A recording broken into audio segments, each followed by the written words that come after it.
All right, back here on First Draft, he's Mel Kiper Jr. I am Field Yates. And Mel, let's dive into some burning questions that people are wondering about just days away from the NFL draft. And this is going to kind of be some of the stuff that we've talked about a bunch over the past few months, and then some new stuff as well. But let's begin at the top, Mel. We know it's Caleb Williams going quarterback 1. Who is going to be quarterback 2 in your mind, and who do you think the Commanders should take if you were Adam Peters making the call yourself? If I'm Adam Peters, I'm not worrying about anything but us getting the best player. I don't really care about things like I want to be a Raider, Jaden Daniels, and Antonio Pierce. We get that connection going back to Arizona State days, right? I'm taking the best quarterback. This is the way the NFL works. You don't pick where you go. We pick you, okay? You come to us. You're the quarterback. We got an offensive line. We're going to build up. We did a couple things in free agency. We got a couple picks in the early second round.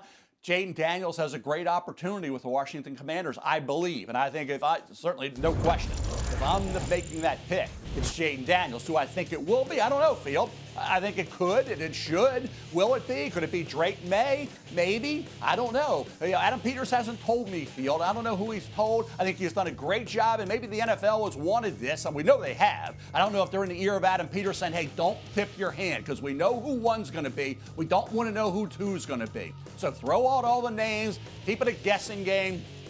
Keep the mystery, keep the intrigue there, and that's what everybody wants. Because, hey, you don't know what the presents are under the tree, right, till Christmas morning. Yeah. Let's wait it out. I'm glad Adam Peters handled it this way, but if you ask me who I think it will be and who I would take, they both work in lockstep. It would be Jaden Daniels. Yeah, I would take Jaden Daniels as well, Mel. And let's just sort of lay out a couple of the reasons why I might prefer Jaden Daniels to Drake Maye, who I think a lot of people feel like is the other player in contention for being the second best quarterback in this year's draft class. We can talk about the skill sets of these players. We can also discuss the outcomes for them, Mel. And I believe personally that the floor for Jaden Daniels is higher than the floor for Drake Maye. And maybe that's in part because Jaden Daniels has 5 years of college experience. Drake has just 2 years as a starting quarterback at the collegiate level. So I feel like I know what the peaks and valleys look like more for Jaden Daniels than I do with Drake Maye. But I also believe the ceiling is higher, and that, of course, is because of what we saw this past year. And Jaden Daniels' skill set is so hard to replicate, right, Mel? I mean, we're talking about a player who the minute that you bring him into your franchise, he obviously changes your offense, right? There's a reason why he's going to go with one of the first 3 picks, no doubt. But he also changes the way that teams can play defense. It just completely changes the math, right? We're seeing more and more in today's NFL of offenses creating optionality every single play, right? RPOs, making linebackers and defensive ends and corners and safeties have to declare on one side or the other, basically at the snap. And Jaden Daniels' speed on top of his throwing ability, I think makes him sort of the ultimate force multiplier for an offense, which really, really stresses a defense. Let's go to pick 3, Mel, because at 3, again, the Patriots, I think, should be taking a quarterback. But let's talk about what you think they will do and what you think they should do as well, Mel, because there are options that go beyond just taking a quarterback, one of which I think the most logical other option would be trading back. What would you do if you're Elliott Wolf in his first draft in this capacity? You have to get the quarterback. You can't get cute here. You can't fool around. You can't trade down and worry about getting back up because you could lose the quarterback you love. And I don't know who that quarterback is because 2 are going to be gone. Okay, let's assume it's Caleb and Jaden. Okay, we know Caleb, Jaden goes too.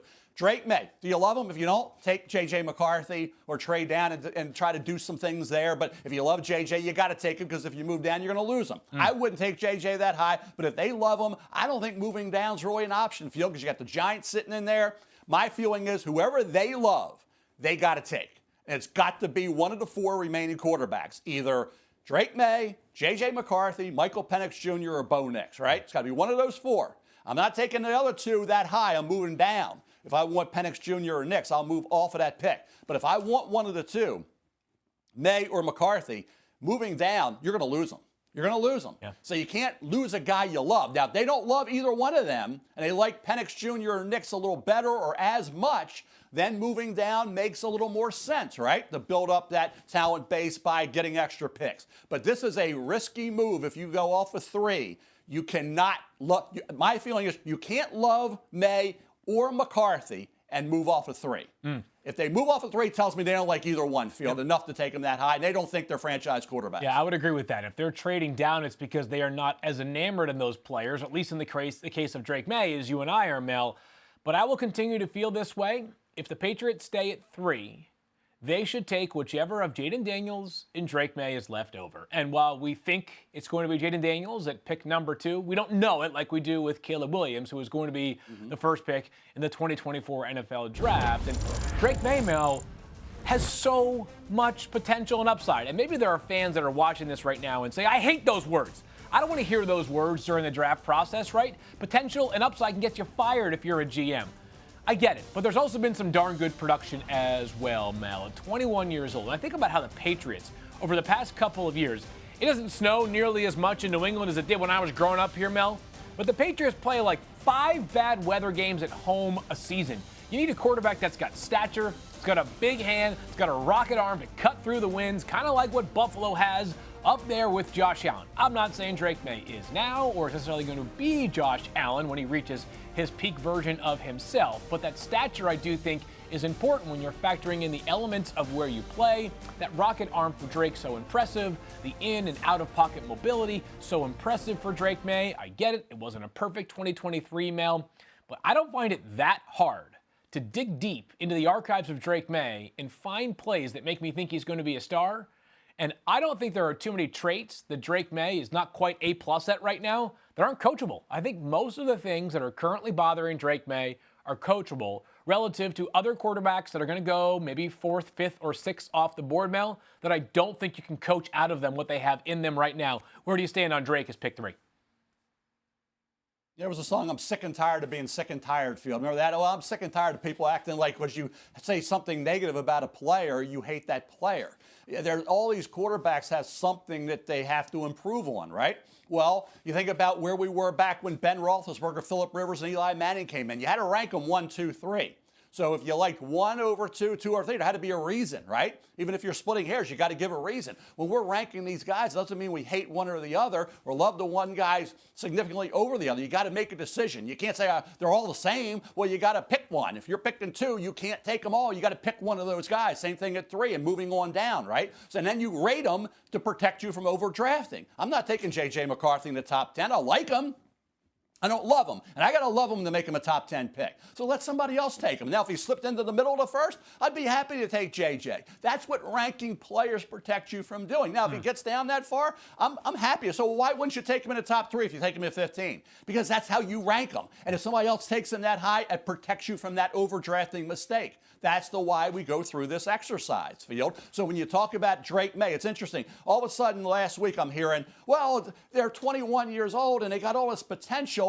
They're all these guys that have played forever, they've maxed their out. These are veteran guys.